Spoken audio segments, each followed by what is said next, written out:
All right, let's get straight into it. If you're prepping for the Queensland bar exams, this is for you. We're going to take the UCPR rules on non-party disclosure, which can feel a bit tangled, and turn them into a simple, strategic playbook you can use to nail your exams and, more importantly, protect your clients down the track. So picture the scene, right? A notice of non-party disclosure just lands on your client's desk. They're a total stranger to the lawsuit, they have no skin in the game, but suddenly they're being dragged into the fight and told to hand over their documents. In that moment, knowing your procedure isn't just a nice-to-have, it is absolutely everything. So here's our game plan. It's a 6-step playbook. We're going to walk through the whole thing from the second that notice arrives right through to the final orders on who does what and who pays for it. This is your roadmap. Let's dive in.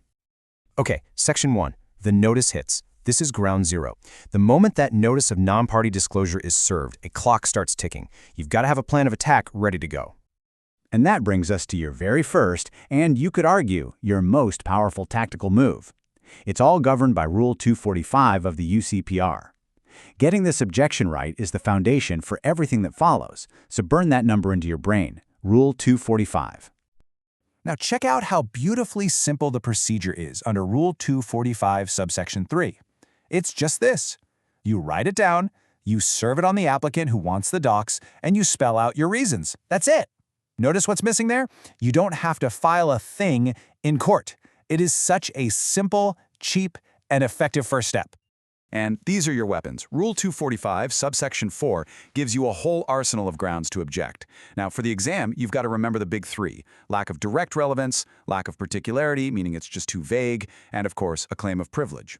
For privilege, your go-to case is Galway versus Constable. But don't forget, things like expense and confidentiality can be really powerful arguments too. And this quote just nails the test for relevance. The authority you need to be citing here is Chenoweth versus ING.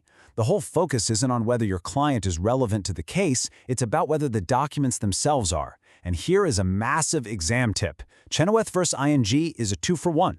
It's your go-to case for relevance, but it's also the key authority for objecting because a notice is too broad or vague, what we call lack of particularity. So if they're on a fishing expedition, you cite Chenoweth. So let's move on to Rule 246, because this is where that simple written objection you just served becomes incredibly powerful. You are definitely going to want to commit this one to memory. Rule 246. And there it is. The second you serve that written objection, everything just stops. The notice is stayed. Your client's obligation to do anything is paused immediately. It's like pulling the handbrake on the whole process. Now listen up, because this is a classic bar exam question. The UCPR completely flipped the script. See, under the old rules, the burden was on your non-party client to run off to court and spend a bunch of money to get the notice set aside.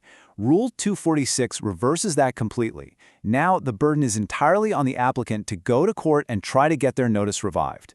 The case that confirms this massive shift is Smith v. O'Leary. Remember that one. So because of your clever objection, the ball is now firmly in the applicant's court. The notice is just sitting there, completely dormant. If they still want those documents, well, they're the ones who have to make the next move. And that move is all under Rule 247. And they are on a very tight leash. Under Rule 247, subsection 1, they have just 7 days from when you serve them with your objection to make an application to the court. 7 days. If they miss that deadline, their notice is pretty much dead in the water. That gives your client a huge tactical advantage. Now, once you do get in front of a judge, the court has some seriously wide-ranging powers under Rule 247, subsection 2. They can obviously agree with you and just set the notice aside, or they can side with the applicant and lift the stay. But, and this is a big but, be aware they can also tweak the notice or, in some situations, even expand it. The case to remember here is Lynn v. Lynn, where the court decided a non-party company was basically the alter ego of one of the parties and massively expanded the scope of disclosure. So it can cut both ways. Okay, we're on to the end game. What happens when all the dust settles? This section is all about compliance, that's Rule 248, and crucially, who pays for all of this, which is covered in Rule 249. So let's say your objection doesn't get up and the court lifts the stay. Rule 248 kicks in. This is just a nuts and bolts rule, really.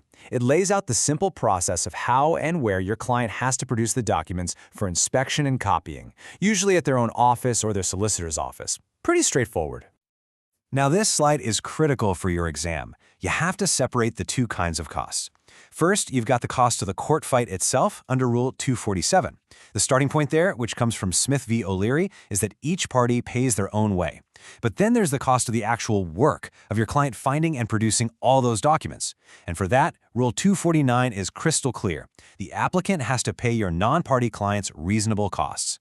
So remember, for the fight, you pay for yourself. For the work, the applicant pays. Right. Let's lock this all in. This is your rapid-fire review for exam day. These are the non-negotiable points you've absolutely got to have at your fingertips. First up, Rule 245, the objection. That's your right to object, your key grounds like relevance and particularity, and that dead simple written procedure. It's your opening gambit. Next, Rule 246, the stay. Your objection hits the brakes on everything, and it shifts the burden of proof squarely onto the applicant. Do not forget that reversal of onus. And Rule 247, the court fight. The applicant is on the clock. They've only got 7 days to take you on. Remember, you forced them to bring the fight to you. Finally, let's lock in these 4 case names. Just know them. Chenoweth v. ING for relevance and particularity. Smith v. O'Leary for that huge onus shift and the general rule on costs. Lynn v. Lynn for the court's power to expand the notice. And Galloway v. Constable for any claims of legal professional privilege. Dropping these names shows the examiner you really know what you're talking about. And that's the playbook. You are now fully equipped with the procedure, the rules, and the cases to confidently handle this for any client who gets dragged into someone else's fight. So start thinking about how you're going to use these tools. All the best with your studies.